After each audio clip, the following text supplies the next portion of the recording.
A graça e paz do Senhor Jesus, meus irmãos, um bom dia, a paz do Senhor. Estamos iniciando a nossa EBD e já de antemão peço aos irmãos que peguem a sua Bíblia, a sua revistinha. Nós vamos estudar sobre Apocalipse e está sendo muito bom as lições, né?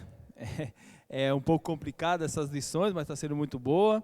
E então os irmãos já pegam a sua Bíblia, a sua revistinha, seu cantor cristão também, para juntamente conosco cultuarmos a Deus e aprendermos a palavra do Senhor.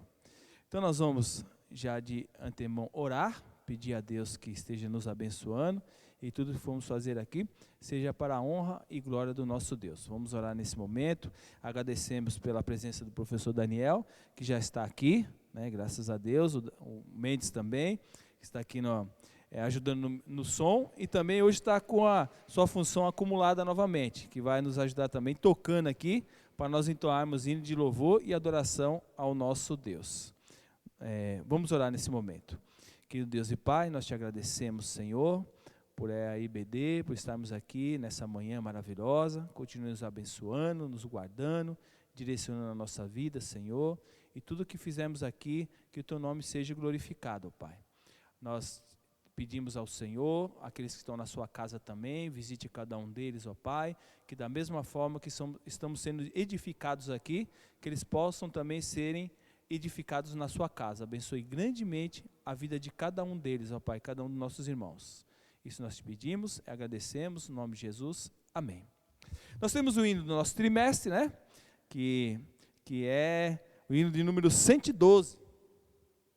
Nós vamos entoar então, juntos, esse hino de número 112, Vencendo Ver Jesus.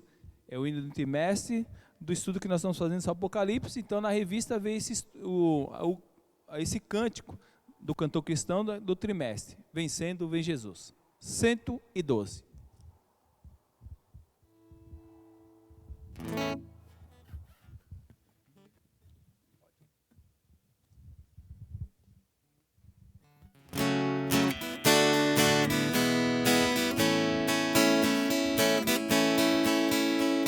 Refúgio a glória eterna de Jesus, o Rei dos Reis. Breve os reinos desse mundo seguirão as suas leis, e os sinais da sua vida se mostram cada vez. Vencendo vem Jesus. Glória, glória, aleluia. Glória, glória, aleluia. Glória, glória, aleluia. Vencendo vem Jesus, o clarim que chama os crentes na batalha já soou. Cristo à frente do seu povo, multidões já conquistou, e o inimigo em retirada seu furor patenteou. Vencendo vem Jesus. Glória, glória, aleluia. Glória, glória, aleluia. Glória, glória, aleluia. Vencendo vem Jesus. Eis que em glória refulgente sobre as nuvens descerá, e as nações dos reis da terra com poder governará. Sim, em paz e santidade toda a terra regerá. Vencendo vem Jesus. Glória, glória, aleluia. Glória, glória, aleluia. Glória, glória, aleluia. Vencendo vem Jesus. E por fim entronizado as nações hão de julgar, todos grandes e pequenos o juiz hão de encarar, e os gemidos triunfantes em fulgor hão de cantar. Vencido tem Jesus. Glória, glória, aleluia. Glória, glória, aleluia. Glória, glória, aleluia. Vencido tem Jesus.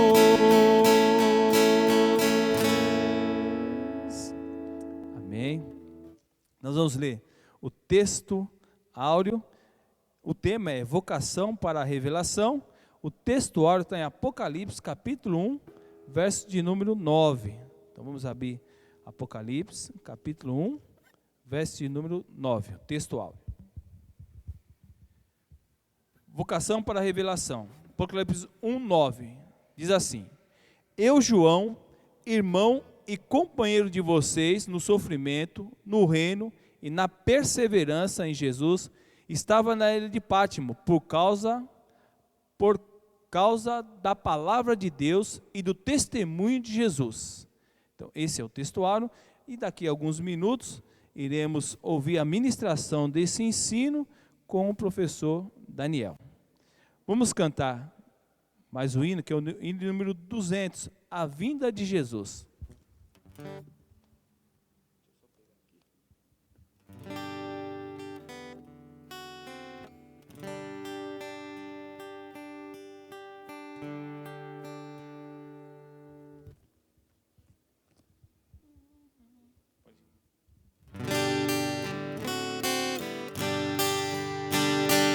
Cristo, meu Salvador, veio a Belém para sofrer zombaria e desdém.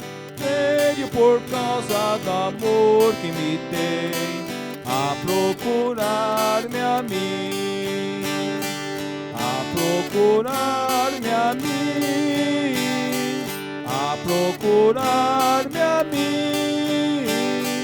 Veio por causa do amor que me tem, a procurar-me a mim. Cristo, meu Salvador, morto na cruz, deu-me a alegria do reino de luz, e no caminho do céu me conduz.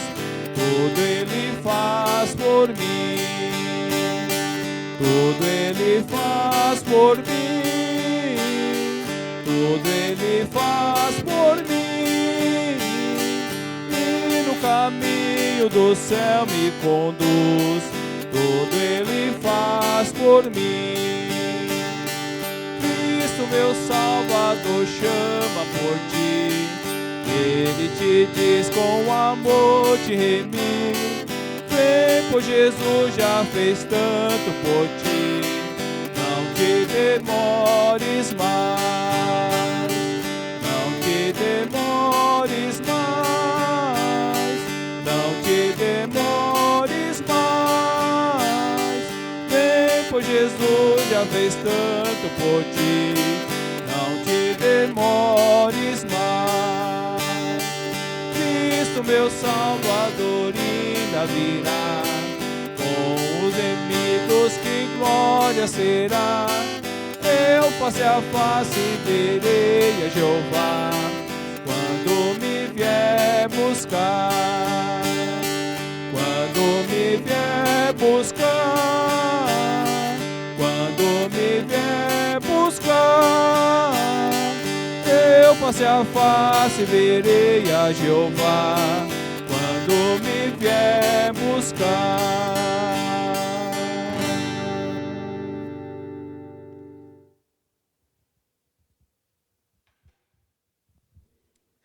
Boa noite a todos. Boa noite, não, perdão. Bom dia a todos, irmãos. Força do hábito, né?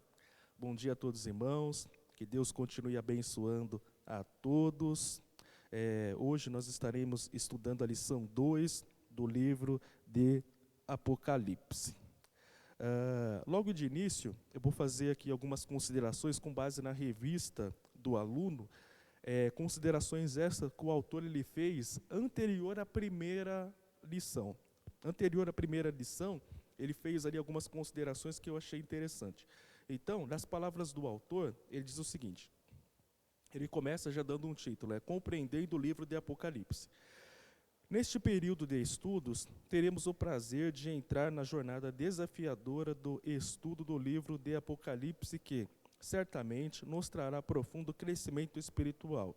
Talvez uma das possíveis reações que possamos ter é que o livro esteja além da razão e da nossa compreensão, o que não é verdade. O livro de Apocalipse trata de uma revelação de Deus escrita em linguagem ilustrada, por meio de símbolos e números, com o objetivo de comunicar uma mensagem. também apresenta profecias a respeito do futuro. Aqui eu achei interessante que ele falou o seguinte: entender o contexto histórico em que ele está inserido facilitará uma melhor compreensão. Então eu achei interessante que o autor ele diz isto, né? Compreender o contexto histórico em que está inserido facilitará uma melhor compreensão. Então, com base nisso, eu gostaria de falar rapidamente para os irmãos, que é um termo que eu sempre cito, mas eu acredito que até hoje eu não expliquei, assim, ainda que resumidamente, como é que funciona essa metodologia, que é a exegese bíblica. Tá?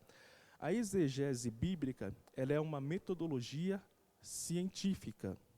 Tá? Isso não quer dizer que para você poder compreender a palavra de Deus, para você ter fé na palavra de Deus, você precisa aplicar esse método científico. Não.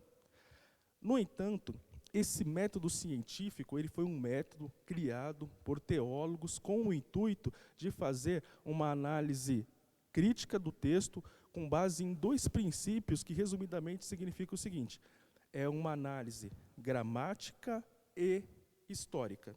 Então, essa metodologia que os exegetas aplicam através dos seus estudos bíblicos.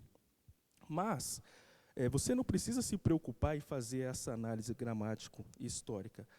Aquilo que eu costumo dizer para os irmãos é o seguinte: a nossa preocupação principal tem que ser: procure se relacionar com o texto, leia o texto, procure amar o texto, amar a Deus através do texto, aplicar o texto na sua vida, se esforce para que você consiga viver aquilo que a Bíblia nos ensina, aquilo que Jesus nos ensinou. Essa deve ser a nossa preocupação principal. E para aqueles que querem fazer exegese do texto, então você vai precisar de 2 coisas. Primeiro, adquirir competência, e segundo, querer. Onde que eu adquiro competência? Em um seminário teológico, um bom seminário teológico. E o porquê o querer? O que eu tenho percebido, é o seguinte: é que nem todos os teólogos eles são exegetas. Porque, para fazer a exegese bíblica, como eu disse, tem que se apropriar de uma metodologia que é uma metodologia científica, que é a análise gramática histórica do texto. Então, tem teólogos que eles, embora estudem essa metodologia, eles não procuram aplicar nos seus estudos bíblicos. Então, para fazer a exegese do texto, tem que querer, tem que gostar desta metodologia, se apropriar das ferramentas que a exegese tem para que você possa fazer a exegese do texto. Então, isso é para aqueles que querem fazer esse tipo de trabalho. Para nós, o importante é que nós venhamos viver, nos esforçar para que nós venhamos viver a palavra de Deus. Então, eu destaquei tudo isso porque o autor, já logo na introdução do seu estudo, ele já começa dizendo isso: olha, entender o contexto histórico em que ele está inserido, o livro de Apocalipse, facilitará uma melhor compreensão. Então, quando eu ouvi isso, eu falei assim: talvez ele está propondo uma ideia exegética. E ele continua. Aí ele cita um teólogo chamado McDowell, onde ele diz o seguinte: em seu livro, A Soberania de Deus na História, a mensagem e significado do Apocalipse fala sobre a relevância deste livro para os nossos dias. Este livro deve ser estudado a partir do seu contexto histórico. De novo, ele frisa, né? Este livro deve ser estudado a partir do seu contexto histórico. Eu colocaria o seguinte: este livro pode ser estudado a partir do seu contexto histórico. Por que eu sempre procuro usar essas terminologias em vez de colocar como uma obrigação? Porque deixa a questão da exegese para aqueles que querem fazer exegese. Deixa para eles, tá? Existe um ministério na Bíblia que eu verifico também que ele é muito pouco divulgado, que é o ministério de mestre. Nem todo mundo tem essa vocação para ser um mestre, que está lá em Efésios capítulo 4, a partir do versículo 11, se eu não me engano. Então, deixa a questão da exegese, da hermenêutica, para quem tem vocação para isso. Para nós temos que procurar, sim, viver a palavra de Deus, que isso que é o que importa para nós. Não somente ser estudiosos ou ouvintes da palavra de Deus, mas viver a palavra de Deus. Sabe por quê? Porque a leitura da Bíblia, ela tem que ser uma leitura democrática. Essa foi uma das ênfases que os reformadores lá no século XVI, eles bateram muito nessa tecla, entendeu? Que a leitura da Bíblia tem que ser uma leitura democrática. Diferentemente das outras áreas, onde nós temos profissionais que têm competência para falar a respeito daquela área, a Bíblia não. A Bíblia ela tem que ter uma leitura democrática. Por quê? Porque Deus, ele não se prende à metodologia, Deus, ele não se prende a nada disso, entendeu? Eu creio piamente nisso, que Deus, ele pode usar muito, mas muito, mas muito mais um leitor leigo da palavra de Deus, piedoso, sincero diante de Deus, do que um estudioso com muitos títulos, com um currículo muito extenso. Por quê? Porque a leitura, ela tem que ser democrática. Avançando. O autor argumenta que o livro foi escrito num período de crise, para ajudar os cristãos do primeiro século a enfrentar problemas específicos decorrentes dessa crise. Se nos dermos ao trabalho de aprender a natureza dessa crise, o livro começa a falar à nossa vida e ao nosso tempo. Palavras do doutor Valtair Afonso Miranda, que está descrito lá na revista do Aluno. Avançando ainda em algumas considerações da revista do Aluno, o autor diz o seguinte: João começa o Apocalipse com a frase Apocalipsis Jesou Christus. Em português, seria algo como revelação de Jesus Cristo. A principal informação dessas palavras iniciais não é sobre a natureza profética do livro ou o ofício profético de João, mas sobre o seu tema central, a pessoa de Jesus. Então, o autor da revista, ele coloca como o tema central do livro do Apocalipse a pessoa de Jesus. Eu achei interessante isso, confesso que eu achei interessante, é algo assim que nos faz refletir. No entanto, no momento oportuno, eu vou dialogar essa posição do autor da revista com 4 referenciais teóricos que eu utilizei para poder fazer esse estudo, como eu costumo fazer, e eu vou apontar o posicionamento também dos meus referenciais com relação a esse posicionamento do autor. Para o autor da revista, o livro do Apocalipse, o tema central é a pessoa de Jesus. Ele continua, né?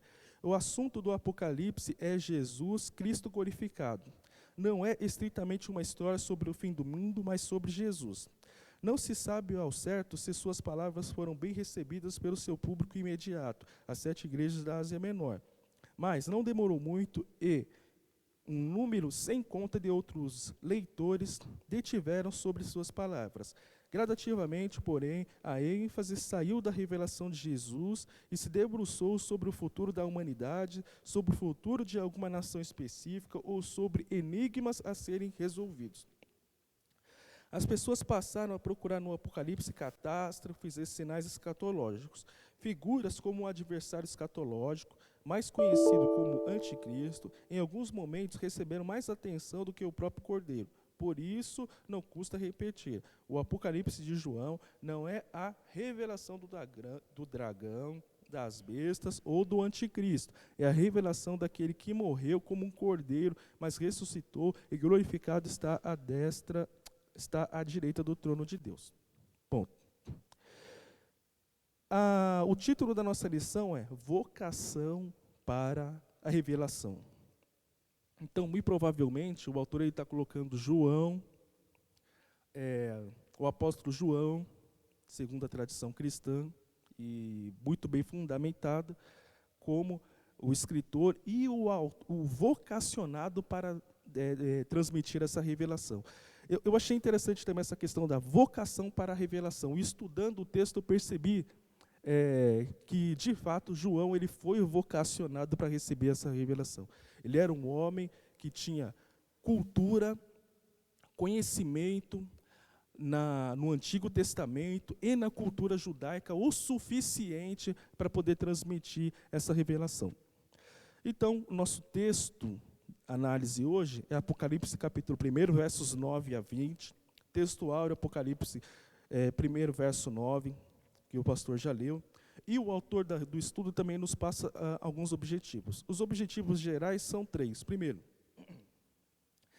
Entender que João foi vocacionado por Deus para a revelação. Segundo, compreender o propósito, autoria e destinatário da revelação. Terceiro, conhecer a atitude de João após o chamado para a revelação. E ele também passa 3 objetivos específicos, que é, primeiro, esclarecer o propósito, a autoria e destinatário da revelação. Segundo, descrever a atitude de João ao receber a visão. E terceiro, expressar o desejo de exercer a sua vocação no reino de Deus. Aí eu vou citar somente mais um comentário do autor que eu achei interessante. Ele diz o seguinte: o autor ele destaca essa questão de que João ele estava preso na ilha de Patmos, né, exilado lá devido às perseguições do imperador romano Domiciano aos cristãos. E o autor também diz da revista: foi neste lugar que João recebeu a visão que seria chamada de revelação, que é o significado da palavra Apocalipse. Então agora eu vou fazer a minha exposição bíblica com base nos textos, no texto, né, que é objeto do nosso estudo hoje, que é Apocalipse capítulo 1, de verso 9 a 20. Então, já fazendo uma introdução, no que diz respeito à autoria, o livro do Apocalipse dá seu nome simplesmente a João. Isso está descrito para nós no capítulo 1, verso 1, capítulo 1, verso 4, capítulo 21, verso 2 e capítulo 28, verso 8. As igrejas da Ásia o conheciam muito bem. Ele se chama de seu irmão, que participa com eles da tribulação, do reino e da perseverança. Eu achei interessante também essa questão que João ele fala que ele participava, que ele era irmão dos seus destinatários, que ele também estava participando com eles da tribulação, do reino. Talvez essa questão de João ter falado que ele estava participando com eles do reino, ela faz concordância com a ideia do reino de Deus, descrita lá em Lucas capítulo 17, que nós já falamos anteriormente em outra oportunidade. E da perseverança em Jesus. Isso está lá no capítulo 1, verso 9, que é o versículo áureo da lição. A pergunta é: quem era este João? Do estilo do livro, podemos deduzir que ele era um cristão de origem hebraica, conhecendo de ponta a ponta o Antigo Testamento, um exímio conhecedor do Antigo Testamento. A igreja dos primeiros tempos, em geral, o aceitou como sendo o apóstolo de Jesus Cristo, o autor do 4º evangelho. Já no século 150, depois de Cristo, Justino Mártir afirmou isto, como também Irineu, por volta dos anos 200 da era cristã, ambos residentes na Ásia por algum tempo. A autoria apostólica era amplamente aceita pelos pais da igreja e é completamente possível porque a tradição histórica de que João viveu até a idade avançada em Éfeso é sólida. Então, a igreja cristã ela tem como base que foi o apóstolo João que escreveu o livro do Apocalipse, o mesmo apóstolo que escreveu o 4º evangelho. No entanto, dentro da teologia ainda existe uma discussão no que diz respeito à autoria do autor, e alguns atribuem a um outro João que é desconhecido. Para conhecimento dos irmãos, na teologia existe uma discussão se de fato foi o apóstolo João, quem foi que escreveu o livro de Apocalipse, oriunda da crítica literária do livro, como por exemplo, podemos ver, em todo o livro de Apocalipse, João não se chama de apóstolo. No capítulo 21, verso 14, ele menciona o grupo dos apóstolos sem dar qualquer indicação de que ele é um deles. Ele afirmou isto, ele afirmou ser um profeta lá no capítulo 22, verso 9. E disse que seu livro era uma profecia. Isso está no capítulo 1, verso 3, capítulo 22, versos 7, 10, 18 e 19. Se o autor não era o apóstolo, então ele era pelo menos um profeta bem conhecido de todas as igrejas da Ásia, mas desconhecido para nós por outras fontes e de nome João. Data. A tradição acredita o Apocalipse à última década do 1º século, quando Domiciano era imperador de Roma, aproximadamente entre os anos 81 e 96 da era cristã. Alguns estudiosos sugeriram data mais antiga, o que é improvável. Situação histórica. Com relação à perseguição, alguns autores defendem que a época em que o Apocalipse foi escrito, havia se instaurado uma perseguição contra os cristãos em escala quase que global. Esta colocação é difícil de ser defendida, pois a própria história nos revela que houve sim perseguição contra os cristãos locais e pontuais. Dentre as 10 grandes perseguições contra os cristãos, listadas até o século IV, temos aquela promovida por Nero no ano 64, temos a de Domiciano, em 95, temos de Trajano, nos anos 112, Marco Aurélio, nos anos 117, Sétimo Severo, fim do segundo século, Maximino, nos anos 235, Décio, dos anos 250, Valeriano, nos anos 257, Aureliano e Diocleciano, nos anos 300 da era cristã, todas de caráter local. Nero, sim, instigou uma forte e breve perseguição aos cristãos, mas somente em Roma, e uma só vez, e a perseguição creditada a Domiciano, de modo algum alcançou todo o império, mas somente algumas famílias em Roma. No entanto, em Éfeso, muito embora não possamos reconstruir de fontes independentes até onde foi esta oposição, o exílio de João comprova que houve perseguição em Éfeso, talvez mais devido a um decreto consular de Éfeso do que a um decreto imperial de Roma. Em Pérgamo, tinha sido morto um cristão com o nome de Antipas. Presume-se que pouco antes de ser escrita a carta endereçada a Pérgamo, conforme o apóstolo João declara lá no capítulo 2, verso 13 aqui do Apocalipse. Mas não há nenhuma indicação de uma perseguição geral. A igreja de Esmirna foi advertida de que haveria algumas perseguições em breve, capítulo 2, verso 10 do Apocalipse, que inclusive poderiam levar à morte de alguns, pois os cristãos são exortados a serem fiéis até a morte. Outros cristãos já tinham sido martirizados, porque João viu as almas dos mortos sob o altar clamando por vingança, conforme está lá no capítulo 6 do Apocalipse, versos 9 a 11, um texto muito interessante, emblemático do livro do Apocalipse, que será estudado oportunamente. Mas a referência é de caráter geral e pode incluir tanto mártires do Antigo como do Novo Testamento. Diante disto, nos parece difícil dizer que João foi exilado em Patmos, conforme está no capítulo 1, verso 9. De qualquer modo, ele diz que esteve exilado em Patmos por causa da palavra de Deus e do testemunho de Jesus. Então, resumindo, através da análise literal do texto, parece-nos difícil dizer que João estava exilado em Patmos por conta de perseguição por parte do imperador romano, em especial, segundo as palavras do autor, do imperador Domiciano. O que o texto diz de uma forma clara é que João ele estava exilado em Patmos por causa da palavra de Deus e do testemunho de Jesus. Tudo isso são o quê? Referências históricas.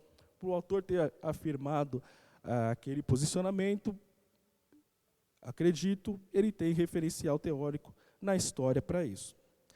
Modos de interpretação, isso aqui é interessante.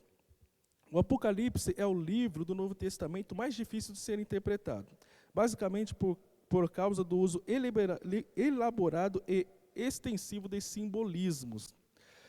E isso eu vou destacar isso um pouco mais à frente, porque o que acontece?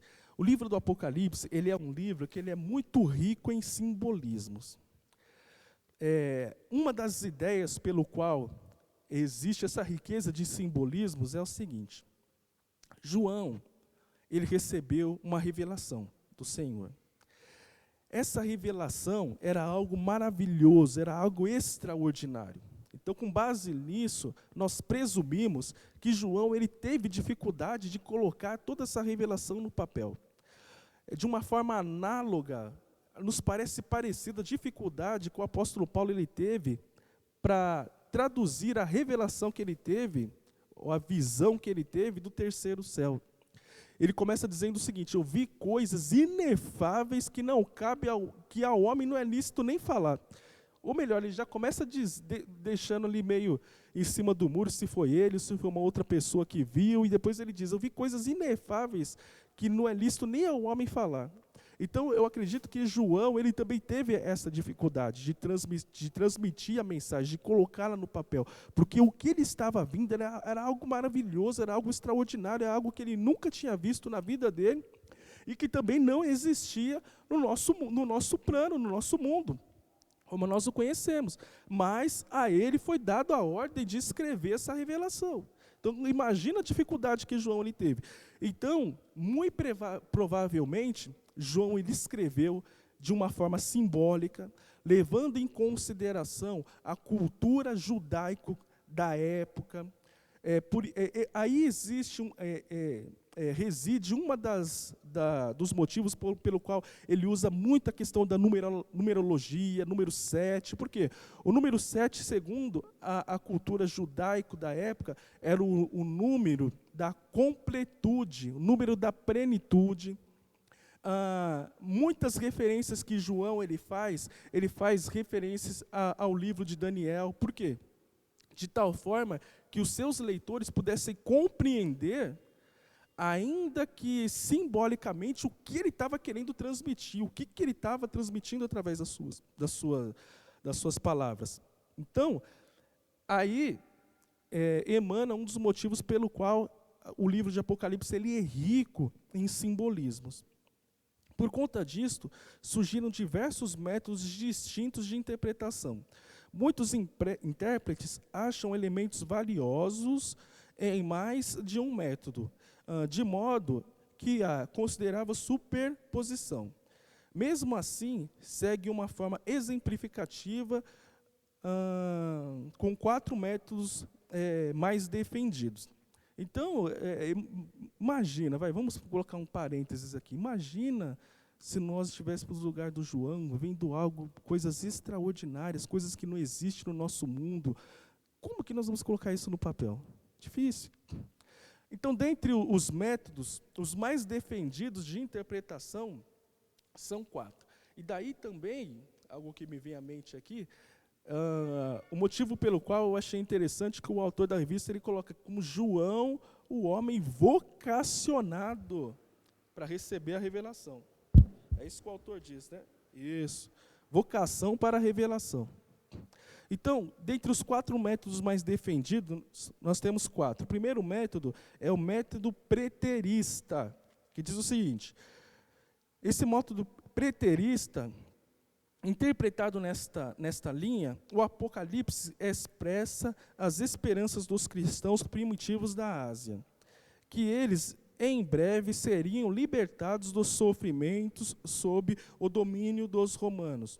Do ponto de vista preterista, a Roma imperial da época era a besta do Apocalipse capítulo 13, e a classe sacerdotal asiática que incentivava o culto a Roma era o falso profeta.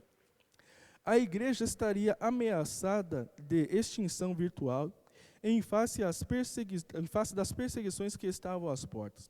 E João escreveu para fortalecer a fé dos crentes, pois mesmo com a perseguição iminente, Deus interviria, Cristo voltaria, Roma seria destruída, Roma da época seria destruída, e o reino de Deus seria logo estabelecido.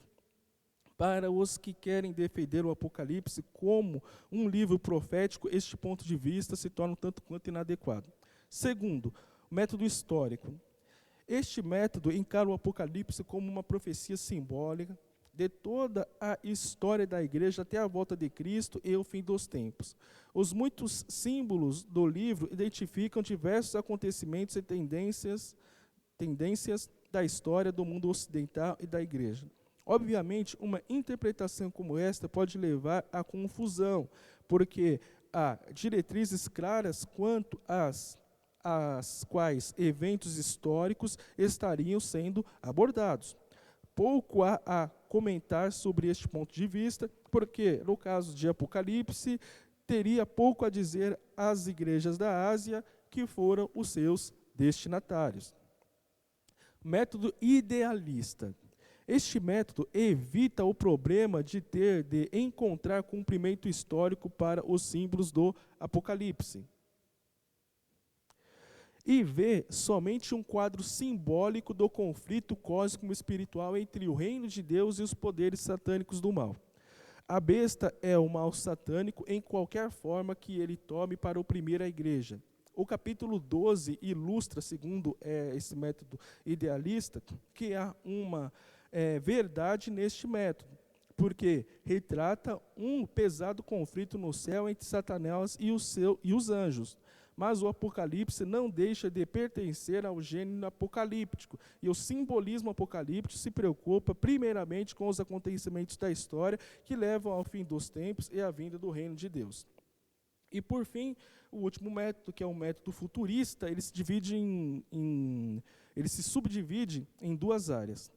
Este método interpreta o Apocalipse em grande parte como uma profecia de acontecimentos futuros, colocada em termos simbólicos, que leva ao fim do mundo e o acompanha. O ponto de vista futurista tomou duas formas principais que podemos chamar de moderada e extrema ou dispensacionalista.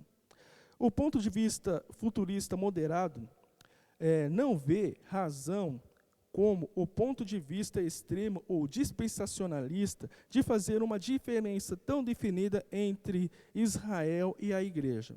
O povo de Deus que sofre a perseguição feroz é a igreja. Também não vê razão para reconhecer nas 7 cartas uma predição de 7 períodos da história da igreja e entende que não há qualquer evidência interna para tal interpretação, antes apenas 7 cartas para 7 igrejas históricas. Mas concorda quanto ao que o propósito do livro é descrever a consumação do propósito redentor de Deus no fim dos tempos. Já o ponto de vista dispensacionalista entende que as 7 cartas como 7 épocas sucessivas da história da igreja, expressas em símbolos. O caráter das 7 igrejas ilustra a principal característica dos 7 períodos e o declínio da apostasia, como por exemplo em Laodiceia. O arrebatamento de João simboliza o arrebatamento e o fim dos tempos. Os capítulos 6 a 18 retratam o período da grande tribulação, segundo esse método tal dispensacionalista. O último período, curto, mas terrível, da história da igreja, quando o anticristo praticamente destruirá o povo de Deus. No ponto de vista dispensacionalista, o povo de Deus é Israel, de volta a Jerusalém, protegido por um selo divino, conforme Apocalipse capítulo 7, verso 1 a 8, com o templo reconstruído, conforme Apocalipse capítulo 11, verso 1 a 3, que sofre a ira do anticristo, e a igreja não está mais na terra porque foi reunida com o Senhor nos ares. A estrutura do livro de Apocalipse. Depois de um capítulo introdutório, vem 4 séries de 7. 7 cartas, capítulos 2 a 3, 7 selos, capítulos 5, verso 1 a 8, verso 1, 7 trombetas, capítulos 8, versos 2 a 11, capítulos 8, 2 até o capítulo 11, verso 19, e 7 flagelos, capítulo 15, verso 1 e capítulo 16, verso 21. Estas 4 séries estão intercaladas como diversos interlúdios que interrompem brevemente o fluxo da narrativa e não pertencem a nenhuma série de 7. O livro se encara no julgamento da Babilônia, a civilização apóstata, o triunfo e a consumação final do reino de Deus e a descida da Jerusalém celestial, conforme capítulos 17 a 21. Quanto à estrutura literária, o livro é formado de 4 visões, cada uma iniciada com um convite: vem e vê o que Deus quer revelar. E isso está lá, a partir do capítulo 1, verso 9, porém o vem e vê, nós vamos ver ele lá no capítulo 11, o segundo, capítulo 4, verso 1, terceiro, capítulo 17, verso 1, e o quarto e último, vem e vê, capítulo 21, verso 9, que inicia a quarta visão. E o livro é encerrado com um epílogo. Bastante informação, não é? Mas eu optei por passar todas essas informações para os irmãos, porque assim como o autor da revista ele começa, né, enfatizando a importância do contexto histórico, eu me propus a fazer toda essa introdução para os irmãos, porque daqui para frente, quando eu for lecionar novamente, nós vamos construindo em cima de toda esta introdução do texto, tá bom? Então, vamos lá. Então, logo no início, o texto do livro do Apocalipse, ele tem um prólogo, que está lá no capítulo 1, verso 1 a 8. Em seguida, o título do livro, capítulo 1, verso 1 a 3. Uma saudação, está lá no capítulo 1, versos 4 até o 5a. A doxologia de Cristo, capítulo 1, verso 5b até o versículo 6. E o tema do livro, capítulo 1, verso 7. Como eu havia dito para os irmãos, o autor da revista ele coloca como o tema do livro sendo Jesus Cristo. Jesus é o tema do livro. No entanto, os meus referenciais teóricos divergem um tanto quanto com relação a esse posicionamento do autor. Por quê? Porque o referencial teórico, dentro de uma metodologia exegética de estudo, ele é o penúltimo exercício que nós fazemos.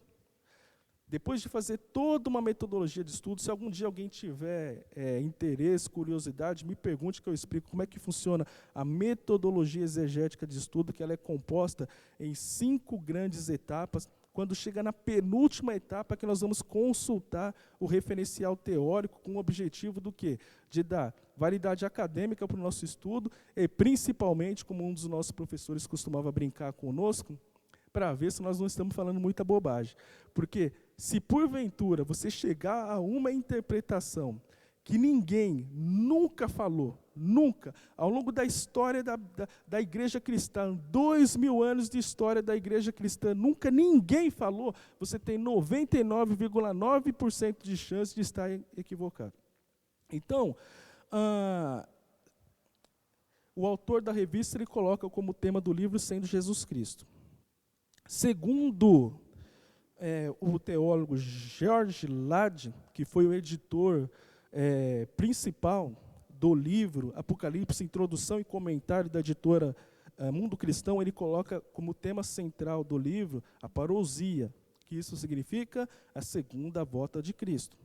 No comentário bíblico Bacon sobre o livro de Apocalipse da CPAD, o autor faz uma citação direta ao comentário do teólogo e pastor alemão naturalizado americano Richard Lenski, que diz o seguinte, acerca do propósito e do tema do livro. João escreve os versículos 7 e 8 do capítulo 1, de forma dramática. Ele expressa o resumo do tema de todo o livro, de todas as revelações que teve, no versículo 7, e no versículo 8, ele anexa a própria assinatura de Jesus Cristo, que também é conhecida como o imprimatur divino, ou a permissão de Jesus, ou a autorização de Jesus a João para poder passar aquela revelação.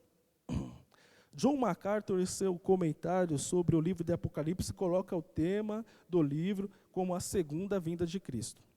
E, por fim, no comentário sobre o livro de Apocalipse de Simon Kistemaker, da editora Cultura Cristã, ele coloca os versículos 7 a 8 do capítulo 1 como sendo uma profecia sem abordar a questão do tema do livro. Avançando, como eu já disse, versículo 8, nós temos ali a permissão, como se fosse a assinatura de Jesus, autorizando João a transmitir a revelação. E, a partir do versículo 9, do capítulo 1, até o capítulo 3, verso 22, nós temos a primeira revelação. Então, o livro de Apocalipse é separado em 4 visões, Então, o livro de Apocalipse é separado em 4 visões. A primeira visão está no capítulo 1, verso 9, até o capítulo 3, verso 22.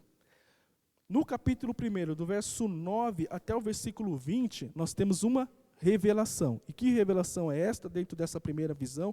Jesus Cristo glorificado. Foi essa visão que João ele teve. Jesus Cristo glorificado.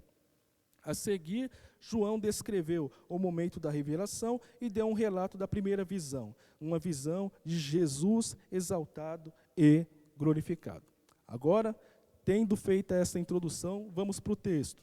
Então, convido os irmãos a abrirem o livro do Apocalipse comigo, lá no capítulo 1, versículo de número 9, que diz o seguinte: Eu, João, irmão vosso e companheiro na tribulação, no reino e na perseverança, em Jesus, achei-me na ilha chamada Patmos, por causa da palavra de Deus e do testemunho de Jesus. Então João já começa dizendo o seguinte: João se declara aos seus destinatários como sendo um irmão, companheiro de tribulação, no reino, como eu já destaquei, e na perseverança em Jesus. Ele diz que estava na ilha de Patmos, por causa da palavra de Deus e do testemunho de Jesus. O que eu acho interessante aqui é o seguinte: eu fui destacando essas duas coisas, irmãos, que eu tenho como, dentro da metodologia de estudo, existe um momento que eu faço perguntas para o texto. Então eu vou fazendo perguntas para o texto, eu vou lendo o texto e vou fazendo perguntas, leio novamente, vou fazendo mais perguntas para o texto, com o intuito de, quando chegar o momento adequado, eu tentar responder essas perguntas. E a minha sugestão, a dica que eu dou para os irmãos é essa: faça perguntas para o texto, leia o texto e vá fazendo perguntas para o texto. Se você não conseguir responder, peça ajuda. Quando o professor estiver lecionando aqui, a ideia é de que os alunos estudem a lição durante a semana, já leram toda a lição, leram o texto. A minha dica é: faça perguntas para o texto. Quando chegar o momento da lição, no domingo, você vai assistir a lição, acompanhando ali junto com o professor, com a sua Bíblia em mãos. E se porventura suas perguntas não forem respondidas, para onde você vai? Vai lá para os comentários e faça as perguntas. Mas não fica com dúvidas na sua cabeça.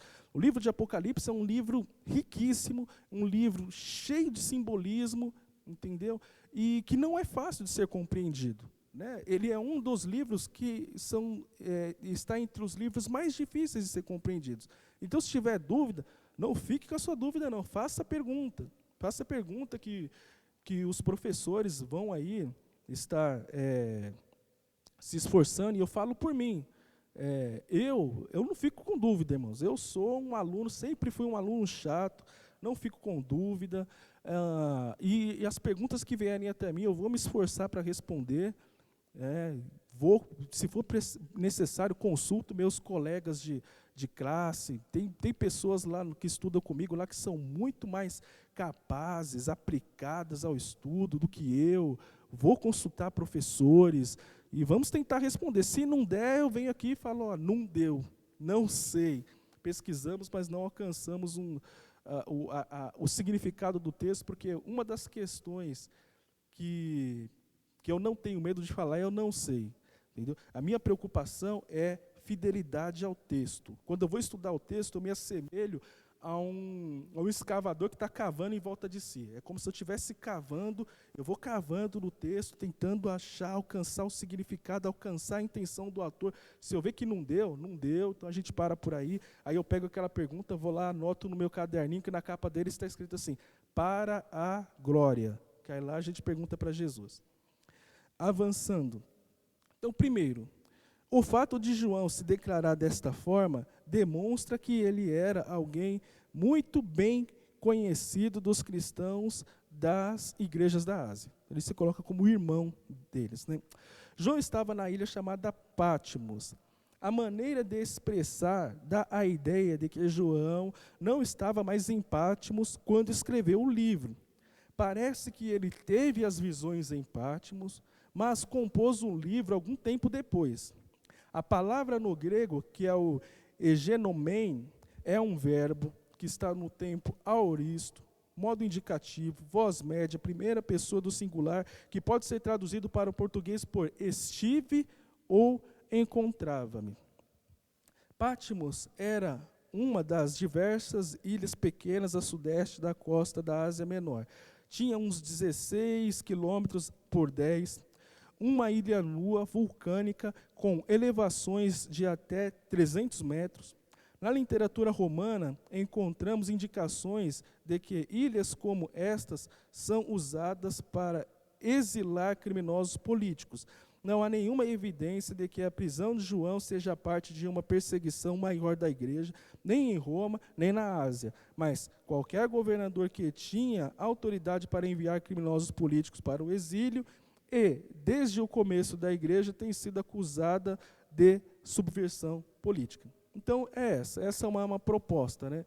Analisando historicamente, é difícil encontrar elementos que digam que João estava preso por conta de perseguição política. No entanto, o autor da revista ele faz uma proposta diferente. Ele afirma que João estava preso em Patmos por conta da perseguição gerada pelo imperador Domiciano. Outras questões aqui interessantes, que a gente vai fazendo perguntas para o texto, né?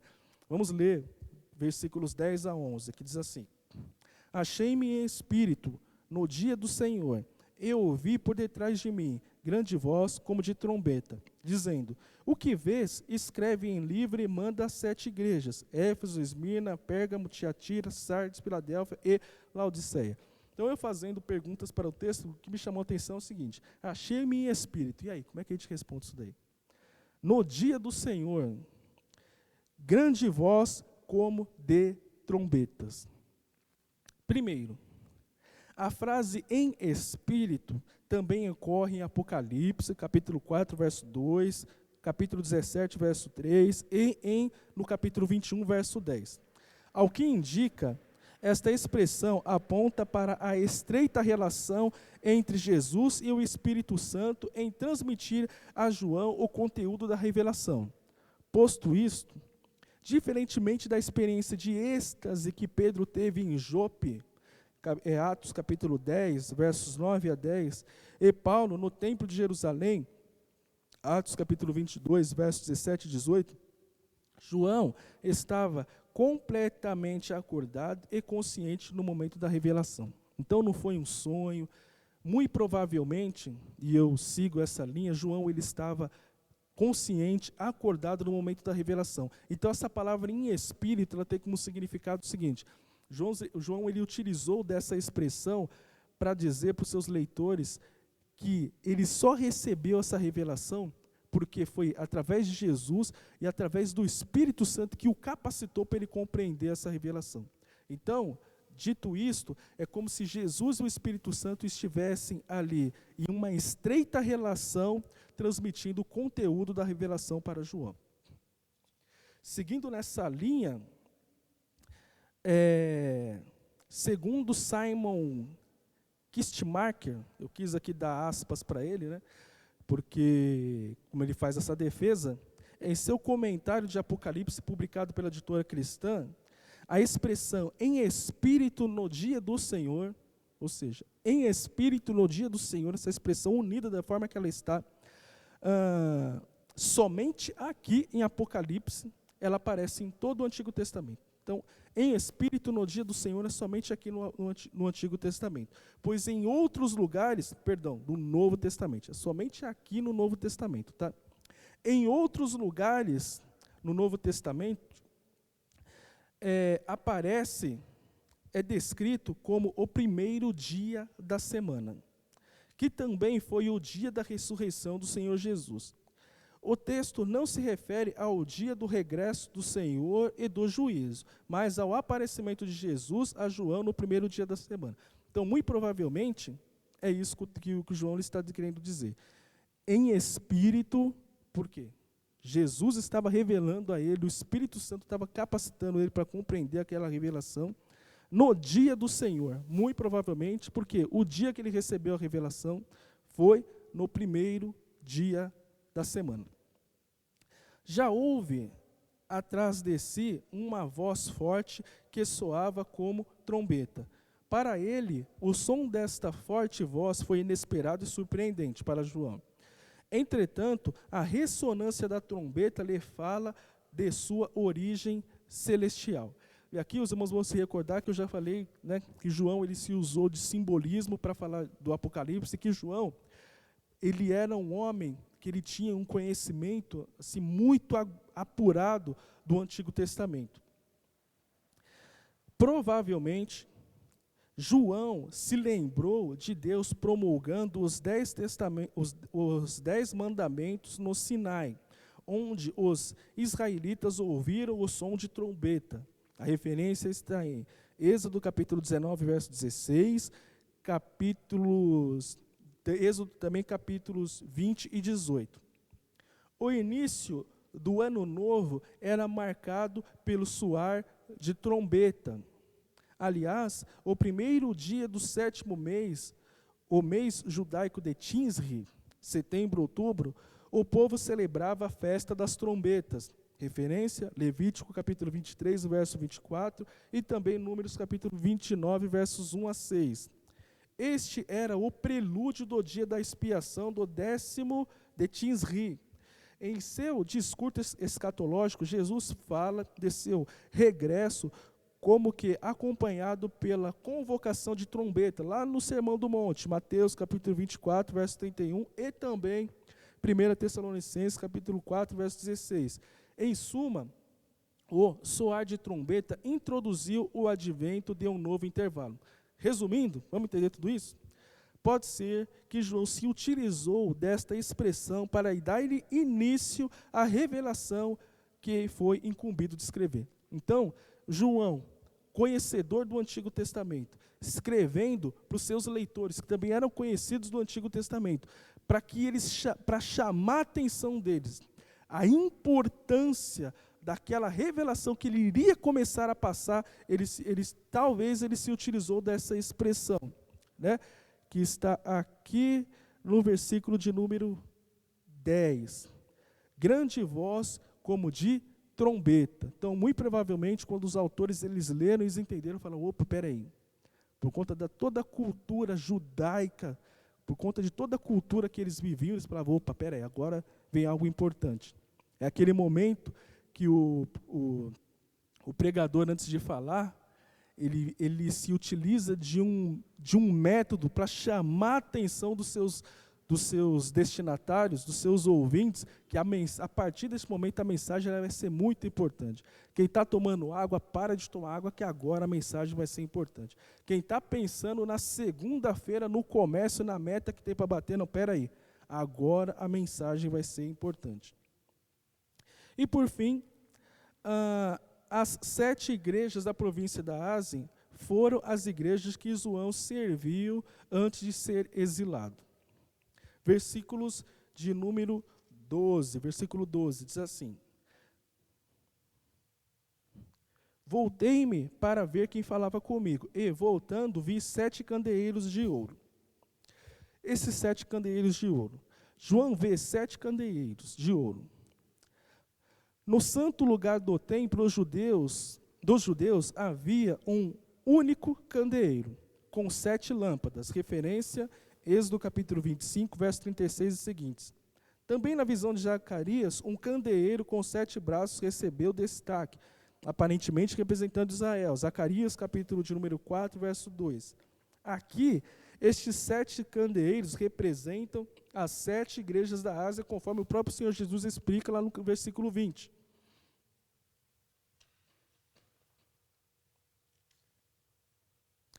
Versículo 13, a visão de Jesus.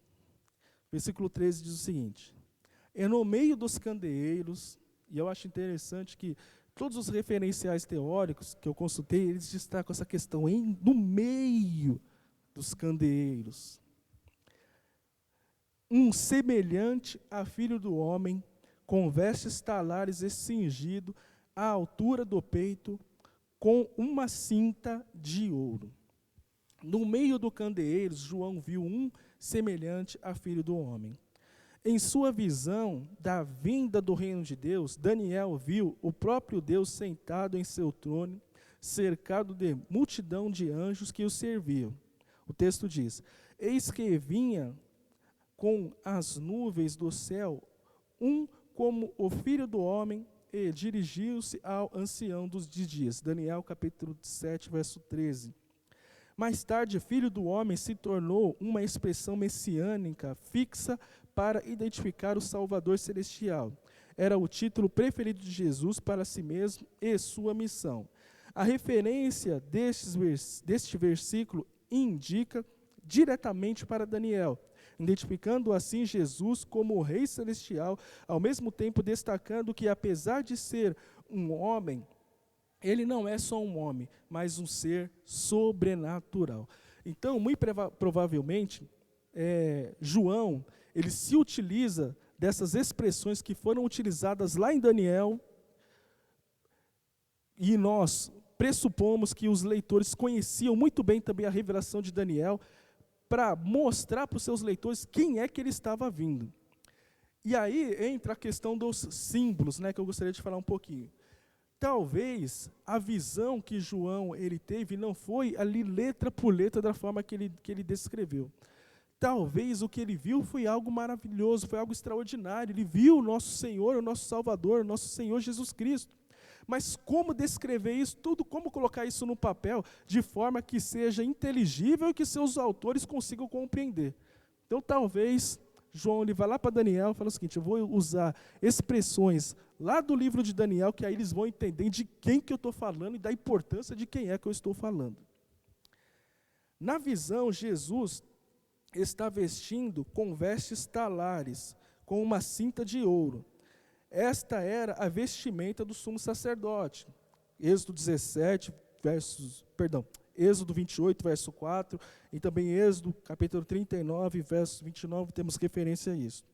Mas os profetas podiam se vestir de maneira semelhante, conforme nós vemos lá em Zacarias, capítulo 3, verso 4.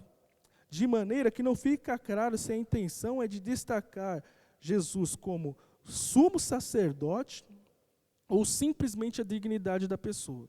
Se nós estamos corretos em afirmar que João, ele se utilizou de uma linguagem simbólica, ele se utilizou de uma linguagem de tal forma que os seus leitores viessem compreender que ele estava vendo o Senhor. Não literalmente da forma que ele descreveu, mas se utilizando de um texto veterotestamentário, ele escreve de tal forma que os seus leitores entendem. Não, João, ele teve a visão do nosso Senhor. Avançando, verso 14.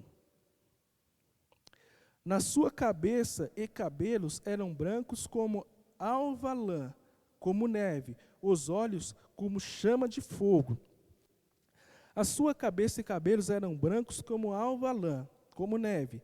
Isso não está representando a santidade de Jesus ou que ele não tinha pecado, mas sim sua divindade.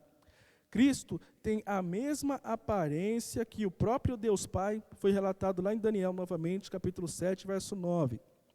Cujo traje é branco como neve, cujo cabelo é como lã pura.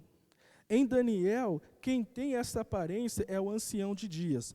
João a usou para indicar que Jesus tinha existência eterna como o Pai. Seus olhos eram como chama de fogo. Esta expressão aparece mais de uma vez. Para a igreja de Tiatira, Cristo era o que tem olhos como chama de fogo, capítulo 2, verso 18 de Apocalipse, o que aparece simbolizar sua onisciência de que tudo perscruta.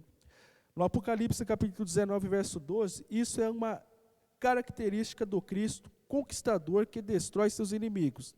Se estamos corretos em fazer todas essas afirmações, isso simboliza onisciência combinada com a ira santa contra tudo o que não é santo. Versículo 15. Os pés semelhantes a bronze polido, como que refinado numa fornalha. A voz como voz de muitas águas. Seus pés eram semelhantes a bronze polido, como que refinado numa fornalha. Isto talvez signifique que seus pés estavam ardendo como se ainda estivessem na fornalha, ou que eles eram como o bronze que tinha passado pela fornalha de purificação. Não está claro se isso quer representar alguma característica especial ou meramente aumentar a magnificência e força do quadro. Com relação à sua voz, como voz de muitas águas, muito provavelmente, João ele está dizendo, queria dizer o quão poderosa era a voz do nosso Senhor Jesus Cristo. Versículo 16. Tinha na mão direita 7 estrelas, e da sua boca saía-lhe uma afiada espada de 2 gumes. O seu rosto brilhava como o sol na sua força. Tinha na sua mão direita 7 estrelas. Isto mostra o seu cuidado pelas igrejas, conforme está lá, aqui no capítulo 1, verso 20. E as 7 estrelas são os anjos das 7 igrejas. Da sua boca saía uma afiada espada de 2 gumes. A espada do Espírito é a palavra de Deus. Referência, Éfeso capítulo 6, verso 17.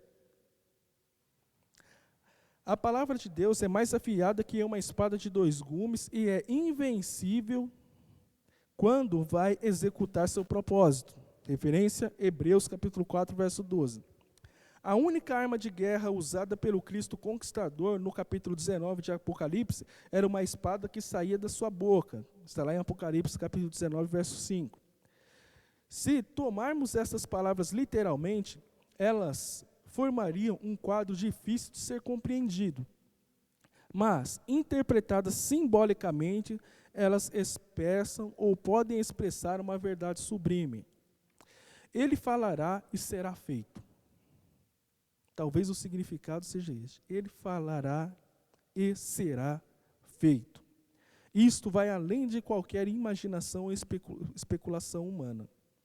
E, no entretanto, análogo ao relato da criação, podemos ter como exemplo ali Gênesis capítulo 1, verso 3, onde Deus falou e tudo se fez.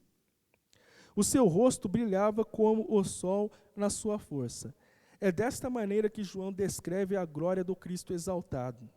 Enquanto em carne, pesavam sobre ele a fraqueza e as instabilidades humanas, passou pelas tentações e provações comuns à vida humana, finalmente sucumbindo à morte, o mesmo Jesus está agora exaltado em poder e em grande glória. Versículos 17 e 18 diz o seguinte: Quando vi, caí a seus pés como morto, porém ele pôs sobre mim a mão direita, dizendo: Não temas, eu sou o primeiro e o último, e aquele que vive. Estive morto, mas eis que estou vivo pelos séculos dos séculos, e tenho as chaves da morte e do inferno. A visão era tão chocante que João caiu no chão como morto. Esta reação à manifestação da glória divina era comum. Então, muito provavelmente, João ele estava querendo dizer para os seus leitores o seguinte: da mesma forma que aconteceu lá no Antigo Testamento, aconteceu comigo, por quê? Porque eu estava recebendo, envolvido na manifestação da glória de Deus.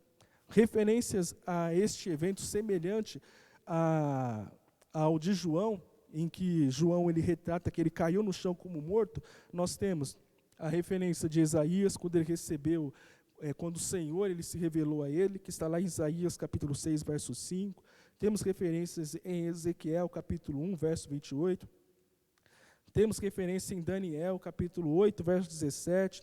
Também ainda em Daniel, capítulos de número 10, verso 9 a 11. Você vai consultar tudo, né, irmão? Opa, é isso aí. João foi mantido em vida por uma mão que o tocou, dando-lhe a certeza de que nada tinha a temer. Na presença do Cristo divino, que, como o Pai, na narrativa veterotestamentária, é o primeiro e o último, e nós temos essas referências aqui em Apocalipse, capítulo 1, verso 8, em Isaías, capítulo 44, verso 6, e também Isaías, capítulo número 48, verso 12. Então, nós podemos ver que João, ele escreve fazendo referências ao Antigo Testamento para que não restassem dúvida, com base no conhecimento da cultura judaica do que os seus leitores tinham, que de fato ele esteve na presença do Senhor, do Cristo glorificado. João estava na presença daquele que participou do destino da humanidade por amor, e a ela morreu, mas agora aquele que vive. Quando Cristo ressuscitou, ele não voltou simplesmente para o reino glorioso de onde tinha vindo. Ele entrou em uma vida nova, em que a morte tinha sido vencida para sempre. Ele não só voltou à vida, ele está vivo para sempre. Ele não só ressurgiu dos mortos, ele venceu a própria morte e tem as chaves da morte e do inferno. Isso aqui é interessante. Na maneira de pensar dos judeus, chaves eram um símbolo de autoridade. Referência, Mateus capítulo 16, verso 19. O inferno é onde estão os mortos. A palavra usada no grego, aqui no original, é a palavra Hades. E, na leitura do Antigo Testamento, a palavra é a palavra Sheol, se lê dessa forma, mas se escreve Sheol. Na cultura judaica, tanto Hades como Sheol era o mundo dos mortos. Era o mundo dos mortos. É para lá que o morto vai. A morte não pode mais infligir terror, porque Cristo tem autoridade sobre a morte. Então, o símbolo que João ele quis usar aqui, muito provavelmente, para que eu tenha a chave da morte, de acordo com a cultura judaica, chave significa autoridade. João estava dizendo para os seus leitores o seguinte: Jesus, ele tem autoridade sobre a morte. Pode ficar tranquilo. Ele tem autoridade sobre a morte. Ele venceu a morte. Verso 19. Escreve, pois, as coisas que viste, e as que são, e as que hão de acontecer depois destas. Isso é interessante. Agora, a ordem que tinha sido dada a João é repetida. Escreve as coisas que viste, isto é, a visão do Cristo glorificado, as que são, ou seja, a situação em que se encontram as 7 igrejas da Ásia e como está registrado, lá nos capítulos 2 a 3 de Apocalipse, e as que hão de acontecer depois desta, a consumação do propósito redentor de Deus e a vinda do reino de Deus. E por fim, versículo de número 20, que também é muito importante, diz o seguinte: quanto ao mistério, Jesus explica, né? Das 7 estrelas que viste na minha mão direita e aos 7 candeeiros de ouro, as 7 estrelas são anjos das 7 igrejas, e os 7 candeeiros são as 7 igrejas. A verdade essencial é que, assim como Cristo está no meio das 7 lâmpadas de ouro, ele está em união firme com a igreja na terra. Por mais perseguidas que sejam, ao mesmo tempo que ele as segura na mão, isto representa seu poder que cuida e protege uma igreja em perseguição. Se eu fosse para mim tirar uma aplicação desse estudo para a minha vida, eu tiraria a seguinte: é que Deus, ele cuida da igreja. Ele cuida da igreja. Ele é o cabeça, ele cuida da igreja, as ovelhas são dele, entendeu? Ele tem o governo, o cuidado, o domínio, ele cuida da igreja. E a partir do momento que eu compreendi isso, isso me deu paz. Sabe por quê? Porque a igreja é dele, as ovelhas são dele. Então, com base nisso, tendo isso em mente, a preocupação que eu tenho é só fazer a minha parte. Eu venho e faço a minha parte. Eu me preocupo somente em fazer a minha parte, em colocar em prática os dons que ele me deu. Só isso, mais nada. O restante, deixa com ele, porque ele tem o domínio, ele tem o governo, ele cuida da igreja. Avançando. A expressão, que é uma expressão difícil de ser compreendida, viu? A expressão os anjos das 7 igrejas, representado pelas 7 estrelas na mão de Cristo, é difícil de interpretar, principalmente porque cada uma das 7 cartas foi dirigida ao anjo da respectiva igreja. Isto fez muitos comentadores concluírem que o anjo representa o bispo da igreja. Esta seria uma boa saída, se não fosse contra a maneira de o Novo Testamento usar o termo, lá atrás. A palavra ângelos não é usada para líderes cristãos. Então não era da cultura da época usar a palavra ângelos para o anjo, né, nosso português, para líderes cristãos. E nas 7 cartas, nem anjos nem bispos são repreendidos. Outro significado de ângelos é mensageiro. Poderiam ser os 7 mensageiros que levariam as 7 cartas? Se fosse esse o caso, é difícil entender porque as cartas foram dirigidas aos mensageiros e não às próprias igrejas. O significado apropriado da palavra anjo e a ideia natural é que as igrejas na terra têm anjos que as representam no céu. Mas em toda a literatura apocalíptica não há a figura de anjos representando ou simbolizando os homens. Difícil, né? Uma maneira de entender isto é que este seria um símbolo incomum para representar o caráter celestial ou sobrenatural da igreja. Resumindo, este termo é difícil de ser compreendido. Aqui eu tenho não sei. E aí, irmão Daniel, e esses anjos aí? Não sei, irmão, consultei. Tem um autor, eu não vou falar o nome dele aqui, porque eu não conseguia, na verdade, eu tenho uma hipótese de qual seja o livro que ele escreve, mas é um autor muito conhecido dentro da literatura batista. Eu não vou falar aqui, mas depois eu vou consultar. Eu consultei dentre os livros dele, eu falei, deve ser nesse livro aqui que ele fala, que ele trata a questão da escatologia, e que ele tinha uma posição que não era muito convencional com relação a esses anjos do Apocalipse. Mas, para o futuro, eu pretendo consultar o posicionamento dele. A consulta que eu fiz, eu não cheguei a ser uma conclusão de dizer para os irmãos, segundo posicionamento tal, porque todos os comentaristas que eu consultei, eles chegam a essa mesma conclusão. Essa terminologia, esses anjos, é difícil de ser compreendido. Então, eu concluo o meu estudo da seguinte forma. Acredito que foi possível perceber aos irmãos que João, ele se utiliza de símbolos e também, isso é muito importante, ele também se utiliza da literatura veterotestamentária no intuito de quê? Muito provavelmente o que ele estava vendo, irmãos, e eu reforço isso, era algo extraordinário. Algo que vai além da nossa compreensão. Mas foi dada para ele a missão de colocar no papel.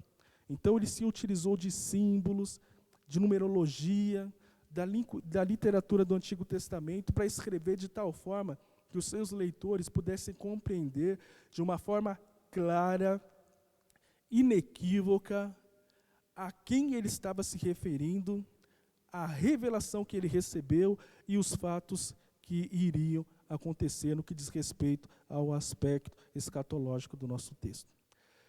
Eu tentei ser o mais claro possível, bastante coisa, bastante informação, mas se alguém tiver alguma dúvida, estamos à disposição aí, que segundo a nossa capacidade, aí, se for possível, estaremos respondendo. Que Deus abençoe a todos e até uma próxima, se assim o nosso Senhor permitir.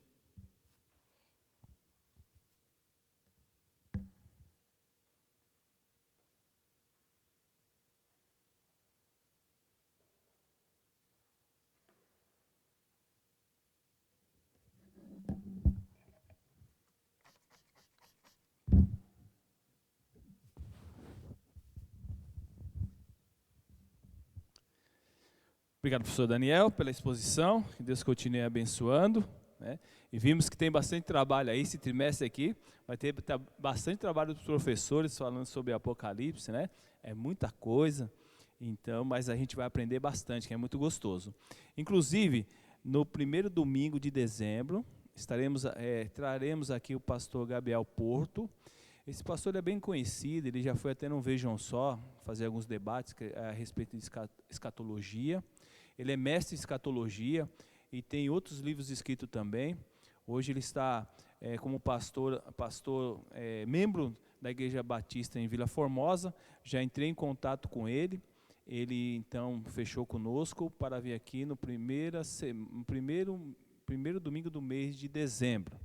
Ele tem alguns livros escritos também, que depois o Mendes vai divulgar, vai passar para os irmãos. E esse dia nós vamos fazer ao vivo aqui. Então você vai poder fazer muitas perguntas, nós vamos dar um tempo hábil para ele responder essas perguntas. Ele vai estar conosco aqui, então, nesse domingo de dezembro, primeiro domingo de dezembro, tá bom? Mas até lá a gente vai divulgando para os irmãos, vai ser muito bom. Então, tudo aquilo que você tiver dúvida, além de você perguntar aos professores aqui, você também vai poder, nesse dia, consultar esse mestre em escatologia que estará conosco, pastor Gabriel Porto.